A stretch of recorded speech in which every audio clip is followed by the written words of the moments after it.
नवी मुंबई एक असं शहर ज्या शहरामध्ये प्रत्येक सर्वसामान्यांना वाटतं की आपलं हक्काचं स्वतःचं घर असावं आणि याच नवी मुंबईच्या शिरपेच्यात मानाचा तुरा रोवला गेलाय तो नवी मुंबई मेट्रोच्या निमित्ताने। आणि आज आपण याच नवी मुंबई मेट्रो आणि नवी मुंबईतील रिअल इस्टेट या संदर्भातला वृत्तांत पाहणार आहोत।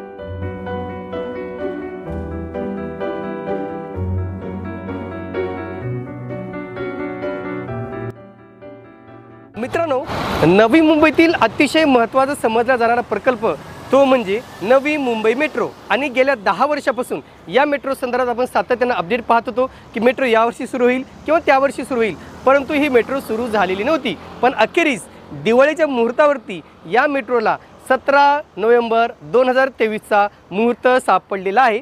आणि अनेक वर्षापासून नवी मुंबईकर ज्या प्रकल्पाची वाट बघत होते ती नवी मुंबई मेट्रो अखेर नवी मुंबईतील रुळांवरती धावू लागलेली आहे। आणि याचं आपण पाहिलेलं आहे की याच नवी मुंबई मेट्रोचं नवी मुंबईकरांनी अतिशय आनंदाने, मोठ्या उत्साहाने, मोठ्या जल्लोषात स्वागत केलेलं आहे। परत नेमकं नवी मुंबई मेट्रोचं जे काही इतिहास आहे आपण ते थोड्यात पाहणार आहोत। पुढील भविष्यामध्ये मालमत्ता क्षेत्रावरती या मेट्रोचा काय परिणाम होऊ शकतो, एकंदरीत या मेट्रो संदर्भात कुणाला जास्त फायदा होऊ शकतो किंवा कुणाला तोटा होऊ शकतो, याही संदर्भात आज आपण सविस्तर माहिती पाहणार आहोत। नमस्कार मित्रांनो, कसे आहात सगळे? मजेत ना? स्वागत आहे आपल्या सर्वांचं या यूट्यूब चॅनलवरती ज्याचं नाव आहे RK प्रॉपर्टी न्यूज।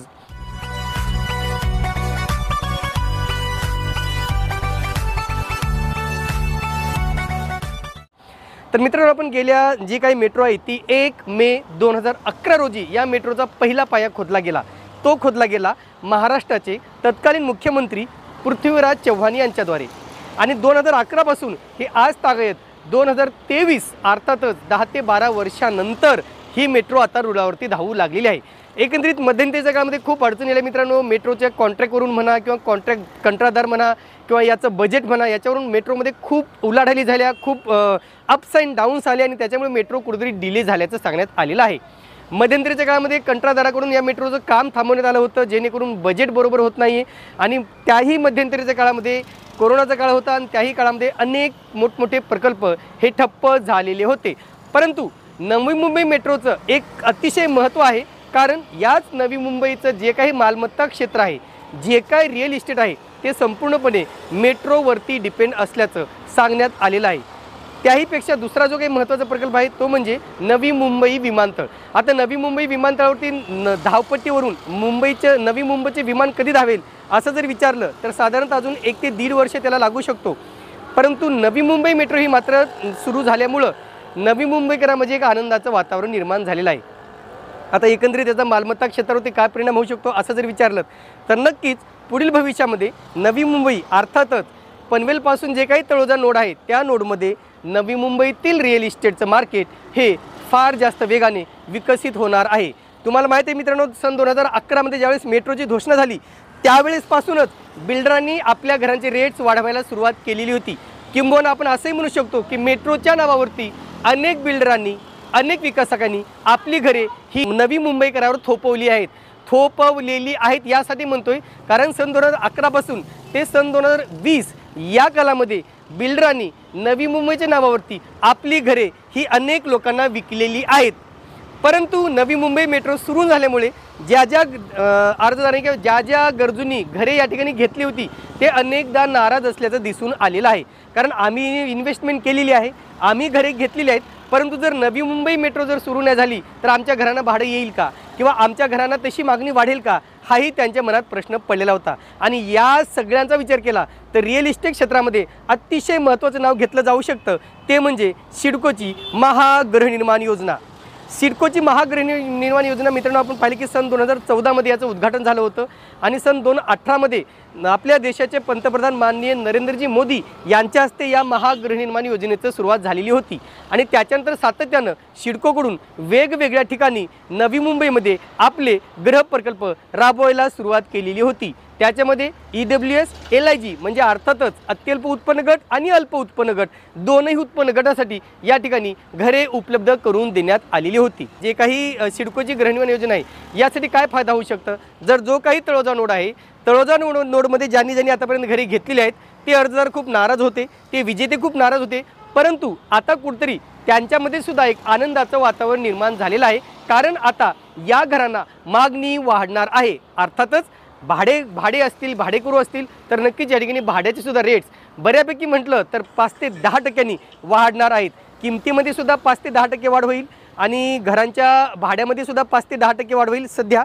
आणि जशी मेट्रोची फ्रिक्वेन्सी वाढेल तसं या घरांची किमती आणि या घरांचं भाडं हे सातत्यानं वाढत जाणार आहे। म्हणून नवी मुंबईचं जे काही रिअल इस्टेट मार्केट आहे ते पुढे चालून खूप चांगली उभारी घेणार आहे। विशेषतः तळोजा या ठिकाणी तळोजा जो काही नोड आहे त्या नोडकडे थोडंफार निगेटिव्हली पाहिलं जातं।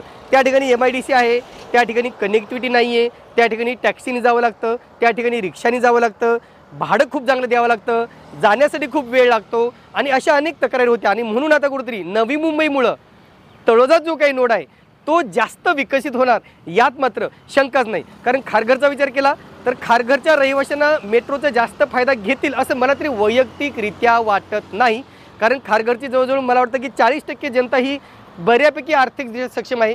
प्रत्येकाकडे 4 व्हीलर आहे, प्रत्येकाकडे स्वतःची गाडी आहे आणि मोस्टली ऑफिसेस सुद्धा नियर बाय आहेत। परंतु तळोजा नोडमध्ये जे कोणी राहणारे असतील, जे कोणी सर्वसामान्य असतील, जे कोणी चाकरमान्य असतील त्यांना मात्र या मेट्रोचा खूप चांगला फायदा होणार आहे। तर एकंदरीत आपल्याला नवी मुंबईबद्दलची, नवी मुंबई मेट्रो संदर्भातली माहिती मिळाली असेल। नेमकं रिअल इस्टेट मार्केटवरती काय परिणाम होऊ शकतो, पुढील भविष्यामध्ये काय परिणाम होऊ शकतो हेही आपल्याला समजले असेल। आता पुढील काळामध्ये सुद्धा मित्रांनो आता मुंबई मेट्रोच्या नावाने अनाठायी खर्च वाढू नये, अनाठायी किमती वाढू नये एवढीच सर्वसामान्य ग्राहकांची अपेक्षा आहे। आणि त्याशिवाय मित्रांनो नवी मुंबईमध्ये आता नव्याने जे काही प्रकल्प विकसित केले जात आहेत, जे काही सिडकोची महागृहनिर्माण योजना आहे, जी जुईनगर म्हणा, खारघर आहे, खांदेश्वर आहे, तळोजा आहे, कळंबोली आहे, मानसरोवर आहे, अशा वेगवेगळ्या ठिकाणी सिडकोच्या माध्यमातून अनेक ठिकाणी घरांचं बांधकाम हे केलं जात आहे। आणि आता त्या घरांना सुद्धा खूप चांगली मागणी येऊ शकते।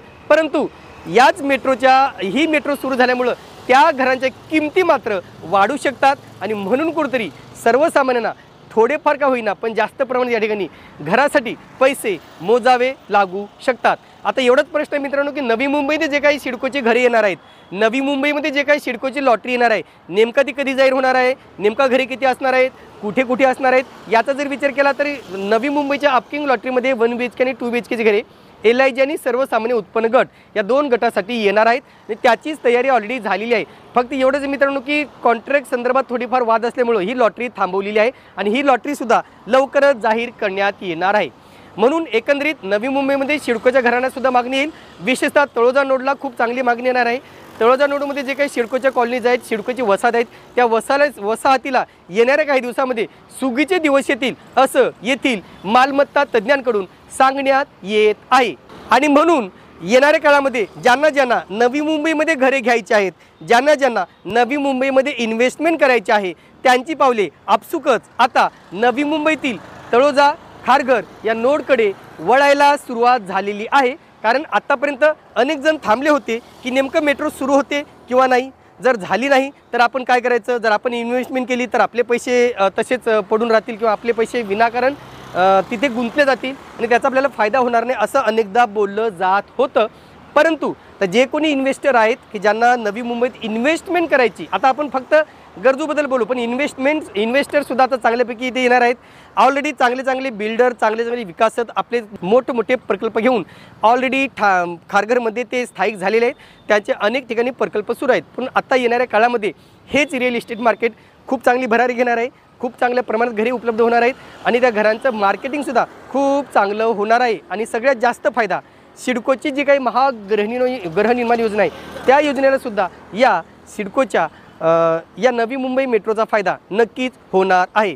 तर हे होतं मित्रांनो नवी मुंबईमध्ये सुरू करण्यात आलेल्या किंवा नवी मुंबईमध्ये नव्याने सुरू झालेल्या नवी मुंबई मेट्रो आणि नवी मुंबईतील रिअल इस्टेट मार्केट याच्यात काय फरक होऊ शकतो, याचा पुढील भविष्यामध्ये काय परिणाम जाणू शकतो हे आपण सविस्तररित्या पाहिलेलं आहे।